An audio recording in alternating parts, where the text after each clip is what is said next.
All Bangla ইমাম association উদ্যোগে মগরা ব্লকের নাকসা মূল মসজিদে একটা আলোচনা মসজিদ প্রাঙ্গণে একটা আলোচনা সভা করা হলো ব্লকের উদ্যোগে। মূলত যে সামাজিক দায়বদ্ধতা মাথায় নিয়েই সারা বছর বিভিন্ন রকমভাবে সামাজিক কাজ করে। এবার তারই আরও বিভিন্ন রকম অঙ্গ আন্তর্জাতিক ক্রীড়া প্রতিযোগিতা আগামী দিনে রয়েছে সামনে প্রস্তুতি, কলকাতায় সেটা করা হবে। বিভিন্ন দেশের নামি দামি অর্থাৎ আন্তর্জাতিক লেভেলে যে সমস্ত কারি তাদেরকে আনা হবে আমন্ত্রণ করে এবং সেই সমস্ত ব্যক্তিদের উদ্যোগে করা হবে। পাশাপাশি আমরা ওয়াকফ সম্পত্তির বিষয়ে আমরা আজকে আলোচনা করলাম। বিভিন্ন আলেমদের মুখ থেকে আমরা উঠে এসেছে যে ওয়াকফ সম্পত্তির একমাত্র মালিক আল্লাহ, এর মালিক আমরা কেউ না, আমরা জিম্মাদার। সুতরাং এই ওয়াকফ সম্পত্তি যে কেন্দ্রের সরকার যেন তেনভাবে যে হস্তক্ষেপ করতে চলেছে, নতুন বিল আনতে চলেছে, আমরা তীব্র বিরোধিতা করছি। এই বিল আমরা কোনোরকমভাবে মেনে নেব না।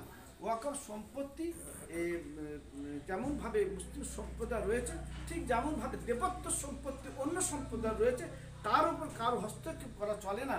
ঠিক তেমনভাবে ওয়াকফ সম্পত্তি মুসলিম সম্প্রদায় নিজস্ব তাদের মসজিদ, মাদ্রাসা, দরগা এবং বিভিন্ন রকমভাবে দুস্থ অসহায় ছেলেমেয়েদের লেখাপড়ার জন্য তার আয় থেকে করা হয়ে থাকে, সেই খাতে ব্যয় করতে হবে। পাশাপাশি রাজ্যের বহু কোটি কোটি সম্পত্তি, ওয়াকফ সম্পত্তি জবরদখল হয়ে বাজেয়াপ্ত হয়ে রয়েছে। রাজ্য সরকার তথা ওয়াকফ বোর্ডকেও বলিষ্ঠ পদক্ষেপ নিয়ে এই ওয়াকফ সম্পত্তিকে উদ্ধার করে এবার রাজ্যের বিভিন্ন জায়গায় সেগুলো কাজে লাগাতে হবে এবং পাশাপাশি সেই আয় থেকে ইমাম মুয়াজ্জিনদের ভাতাটাকে বৃদ্ধি ঘটাতে হবে। বাজার মূল্য অনুযায়ী এর বৃদ্ধি যাতে ঘটে, এটা প্রত্যাশা রাখবো ওয়াকফ বোর্ডের উপরে। এটা আমাদের আশা ইমামদের। আর আগামী দিনে আমরা আরও বিভিন্ন রকমভাবে সামাজিক কাজ করব, শান্তি শৃঙ্খলা যাতে বজায় রাখে এটা আমরা রাখবো। কারণ আমরা মনে করি দেশে একটা অংশ বিভিন্ন রকমভাবে অশান্তির বাতাবরণ তৈরি করছে। তারা হিন্দু সম্প্রদায়কে ক্ষিপ্ত করে দিচ্ছে মুসলমানদের বিরুদ্ধে, মুসলমানদের একটা অংশকে ক্ষিপ্ত করে দিচ্ছে হিন্দুদের বিরুদ্ধে।